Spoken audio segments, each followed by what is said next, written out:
Dear cyber listeners of Europe, welcome to the newest episode of CyberPod EU.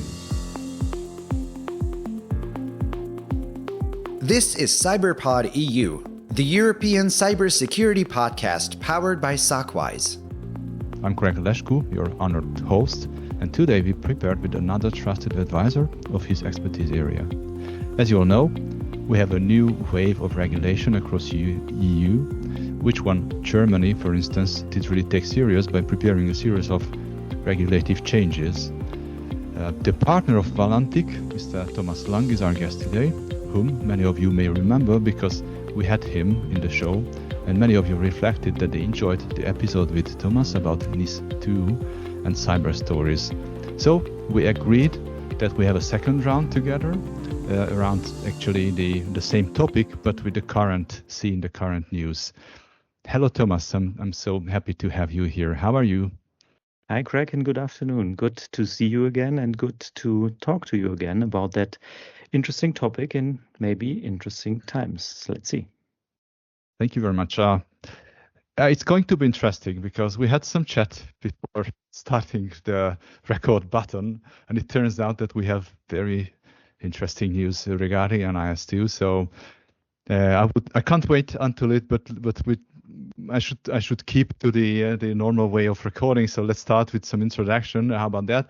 Can you tell some words about yourself shortly? Yeah, sure. Thanks for having me. Thomas Lang is my name, 46 years old, located in the Frankfurt area and partner of Valantic. Valantic is a large digitization company based in several cities around Germany and Europe, around 4,000 employees. And my topic here is IT security and data protection. So the perfect topic, you invited me, and I'm happy to be here. Thank you very much. I appreciate your presence. I think the last time we were talking, you had another company name, and then there were some changes. Is there any interesting news which you would share with us?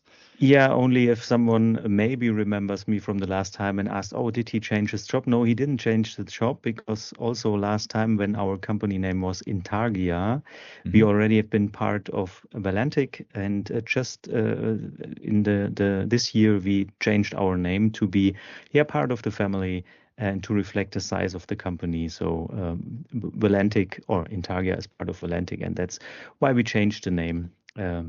Being 5 years in the family, it was more than time. Some of the, or most of the topics within NIS2 are it's no new stuff. It's things we know already since several years.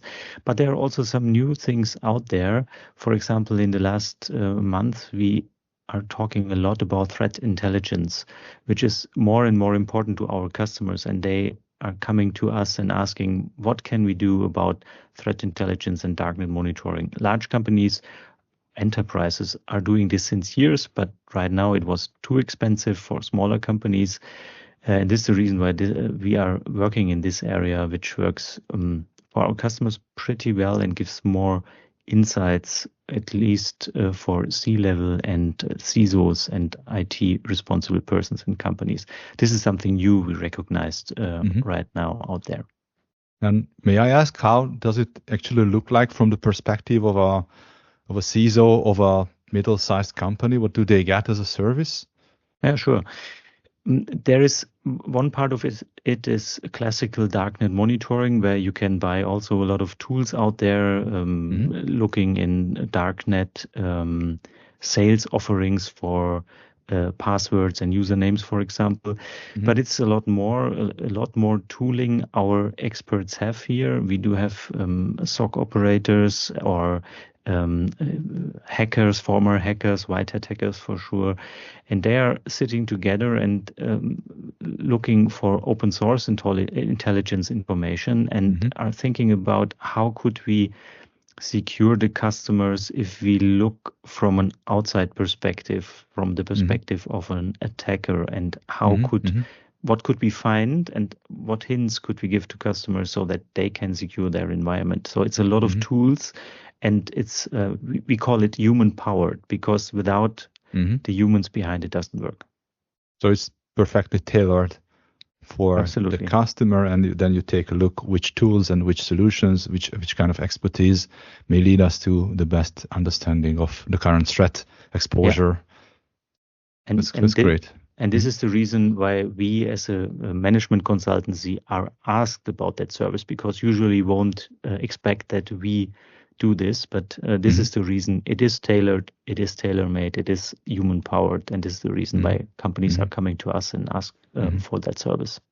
And this is also close to their business activities. Absolutely. Because there where their risks, there is their value is lying. Yeah, absolutely. Great.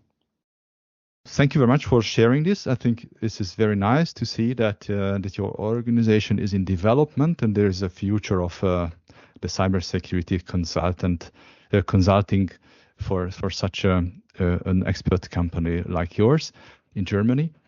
On our end, we also developed a lot since we talked a year ago. Luckily, CyberPod EU is still transmitting. Season 3, I read. So season 3. There must be some listeners out there. Shocking, yes. How quick the time goes, as you already mentioned. So we have new large projects in Germany. We see that, for instance, the healthcare business or the healthcare sector is moving faster than before. There are a lot of projects happening, but some of which we are also part of with a German partner, a very valued one. So we are looking forward to the future, which already looks pretty good for this year. Despite the crisis, we must not or should not be silent about, because this is a challenge in front of us. So regarding NIS2, well, what do you think about this crisis? Do we have this crisis in the sector as well? Yeah, I mean, when we talked the last time, and you said it in your introduction, we talked also a lot about stories and cyber stories. And what we faced since our last recording is not really a change. So I think the companies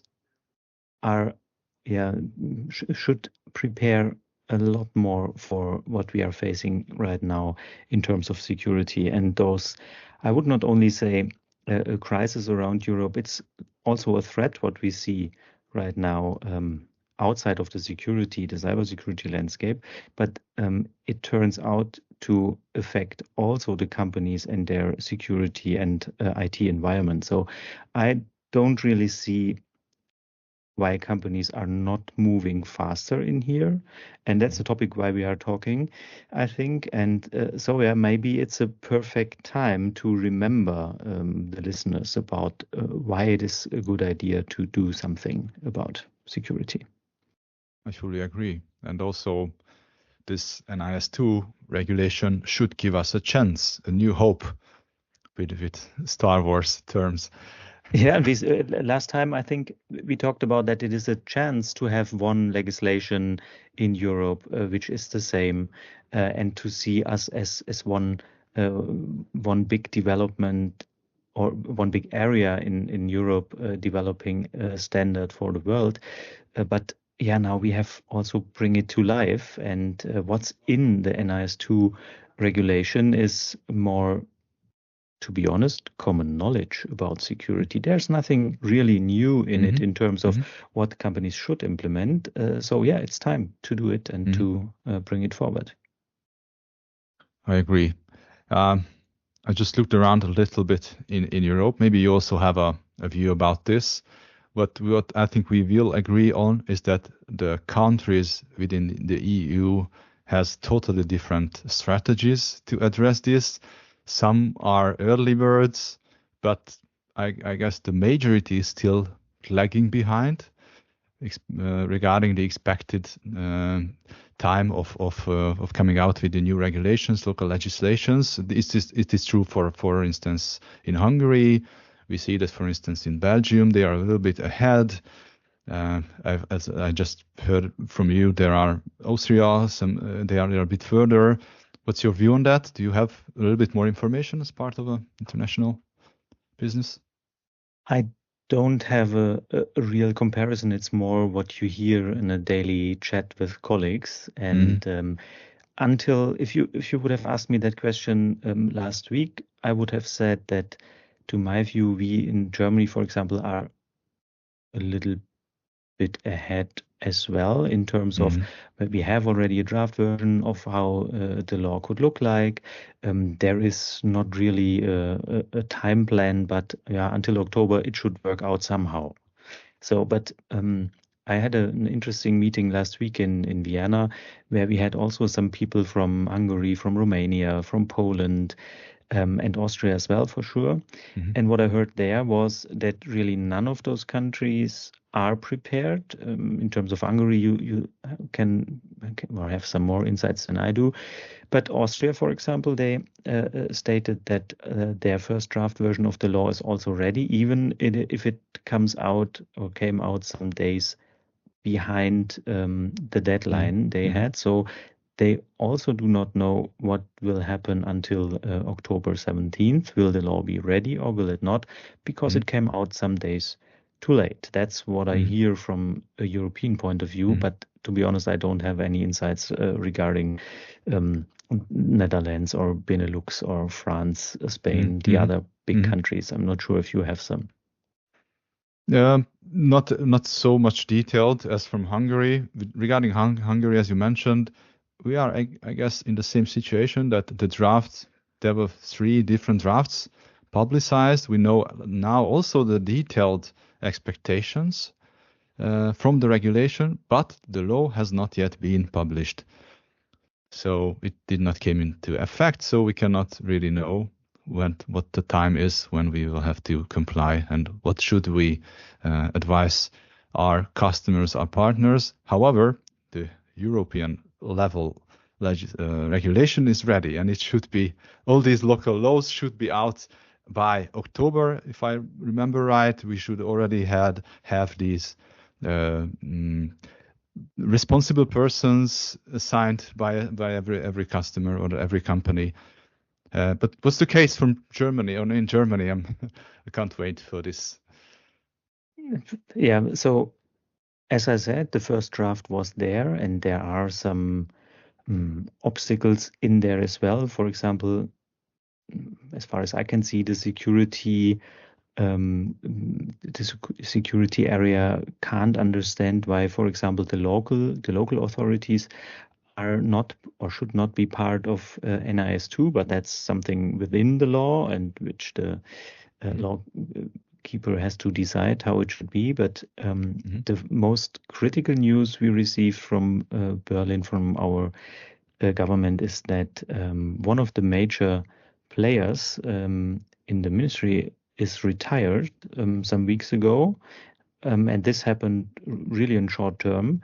And now we are not pretty sure how this will go and further develop in detail. As far as we heard, in one of the government home affairs committee on the 10th of April, I think, this topic should have been at the agenda, and our government put it away from the agenda. So nobody knows how the Home Affairs Ministry will develop this further. And there are also rumors right now that the law will not be ready until October the 17th in this year. And if this will not happen, there are more rumors saying maybe then the law will not be there in this legislative period, which will run until autumn next year. And this, to my point of view, will be a catastrophe, because as you said, the law from the European Union side is there, and what only is missing is the national law to put it in action. And if this will not come in a large country like Germany for more than 1.5 years, I don't know what I should think about that, because as I said, what's in the law is no rocket science, and it's not new.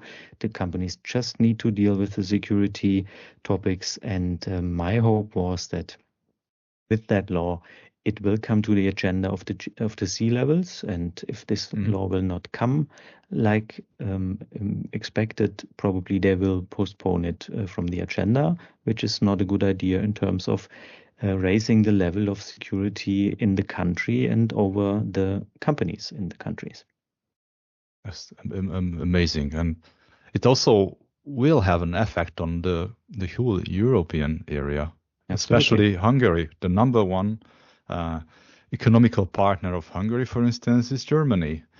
We have hundreds, maybe thousands of companies having their mother companies, so they are just a subsidiary of a German headquarters. And if they cannot harmonize their information security regulations, internal regulations, it's going to be very difficult. We are currently working on, my GRC colleagues are currently working on several and a growing number of customers' gap assessments, roadmap designs, and it's on their plan that, hey, okay, this is how we are going to address it. How do you address it in Austria, in Germany, in Slovakia, and they have to harmonize it. And I don't know how can we answer these. However, to me, it's so far it seemed like we have a sub case of a ISO 27000 like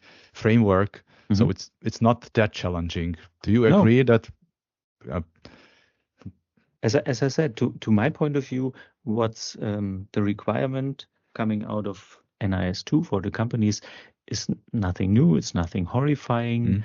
It's just plain and basic security topics. For sure, that companies will have to inform the authorities in case of an hacker attack or so. That's something new. And also the liability for the C-level is something new, all good. But what needs to be done to secure the infrastructure, the environment, is nothing frightening.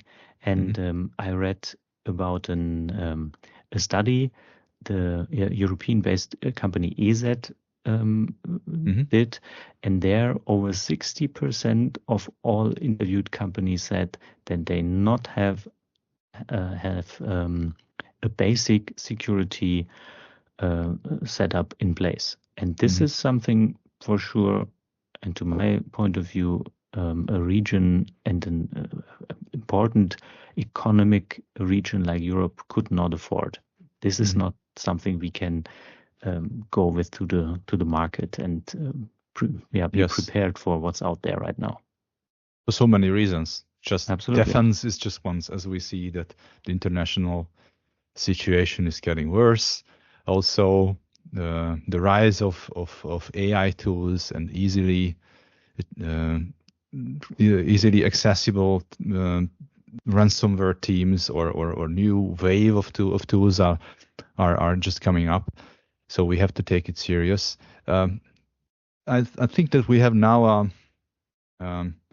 it's something like a battle between things happening in parallel. We have a new wave of regulations which have I think they have a common reason, because the leadership in Europe realized that on one hand we are lagging behind. We have new threats. The machine, the GPT algorithms, the AI is a threat. The war is a threat. The growing effect of the digitalization or the second or third reality, making in front of us or putting in front of us new obstacles which we should somehow fight or somehow handle. Do you think that there is a common strategy with regards to all these different regulations, but maybe coming out from the same core, same source, like DORA, NIS2, the AI Act in Germany, the umbrella regulation, and I think there is many more coming up.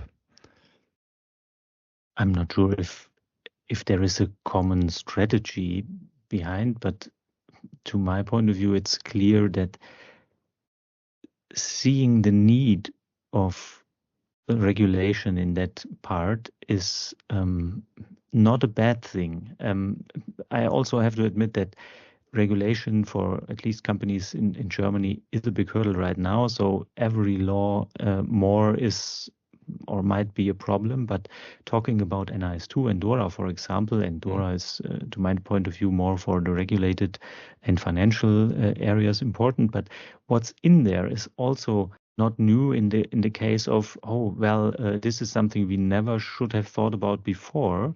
It's more or less something that the government sees there are areas where the companies are not strong enough, and we should and need to force them to not risk our standing and our important enterprises here. And for example, what we see in both regulations is the topic supply chain management and the question, from whom am I dependent, for example, and is there a threat if supplier X or Y or Z won't be able to deliver anymore, or if my customer will have a cyber incident and I cannot deliver, will this be a threat also to my company? And the question if we will have enough money and the cash flow is working and so on. And both regulations have this in mind, and to my point of view, I can understand why it is in there, and the companies should think about it, with or without the law, and if it will be there in October or not. Yes, it's absolutely true. I think, as you mentioned, DORA is a little bit different because it affects mainly companies with that culture, with that maturity, that they can address that. However, we are also subject to DORA as an IT provider because we are a SOC provider and we have banking customers. So, but it's even worse with NIS2. There are probably within Europe there is 100,000 companies for which this whole compliance world is somewhat new. Maybe they were compliant as a supplier, but they have never been subject to, I don't know, Sarbanes-Oxley or more hardcore type of compliance things. So I think this is a very interesting process which we are now observing at those customers, like a pretty large manufacturer, maybe with several subsidiaries all over Europe, but still they had a small team of 5 in the IT. They were performing well, but they, as you said, they don't have the lowest cyber hygiene. They don't have standards, and now they have to jump a huge. And it's not just one thing which is affecting them now, but it seems like a new series starting with NIS2. And independent from discussing if there is a regulation or not, for example, we had a meeting last week with a large customer in the manufacturing area, and he thought on its own about the suppliers, and he counted around 4,500 suppliers important for him. And he said, if one of these suppliers will have a cyber incident and our production will stop, this is a threat to our business, and we have to fight against that. And he identified several hundred top suppliers out of those more than 4,000. And what this customer will do is assess the IT and the preparedness for an incident. It's not only technical security, it's also organizational security, which is also part of NIS2, but this customer is not reliable in that area. But he will assess the several hundred suppliers because he cannot afford that there is one of these companies out there having the security not under control and will stop the production in this large environment. And to me, that's totally clear and understandable, and an easy explanation for why it is important to think in that direction, because there is a threat and this threat happens and companies should prepare. And if they don't, they will get hit hard. I agree. On the other hand, we have a positive side effect of all these, that it brings us to a better digitalized society, better digitalized economy. because before maybe they could manage it to focus only on the production lines, maybe the supplier network, but now they have to think of IT as a key added value to their businesses, as an essential part of it, maybe the core of it. Absolutely. When I started working in 1994, some years ago, IT was more or less a typing machine. And I'm always telling my customers, if it is more to you today, then you should think about how you could replace it. Paper and pen is good that it is invented, but it's not a solution if your IT doesn't work anymore. Yeah, fully agree. As you know, we have a topic within the podcast. It's called the headline of the week. I hope it's not going to be tiring for the audience, but it's yet again about some regulations. But I'm sure you have your opinion about this. So the headline of the week. Headline of the week. It's about an article came out from Reuters, and I'll just sum it up shortly. Deutsche Telekom, Airbus, and other EU companies have criticized a proposal allowing Amazon, Google, and Microsoft to bid for highly sensitive EU cloud computing contracts.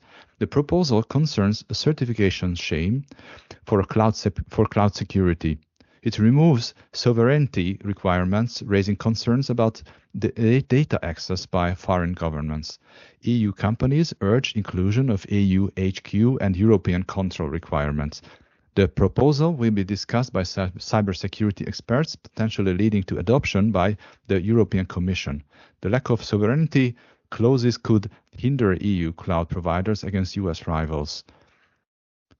At first sight, I've worked for Deutsche Telekom, so I have some part of my heart still is magenta, as you might know. But I feel it as a European citizen. Do you feel it too, that we should do something? But we are now mixing up several things, I guess, information security and competition. What's your point in that? Or I'm not sure if we are mixing up things. If we would have had this discussion several years ago, probably we won't, or we would have argued in a different way in terms of, oh, well, yes, let Amazon and the other big players from the United States be part of that game. But what we saw in the last 2 years, 4 years, and when we are thinking about that, it is good to have friends, but especially in these times, you should ask yourself, who should you trust? And whether shouldn't you do some things on yourself and on your own? And that we will take the large players we have in Europe, and they are not that much than the United States have, but that we might take them out of the game doesn't sound like a good idea for myself. I fully agree. But as I said, it's more a feeling from me. And on one hand, on the other hand, I think these giants, like especially Google or Apple, are so they are having a negative effect on the entire world society, and especially dangerous for the European one, because we have our standards, our values.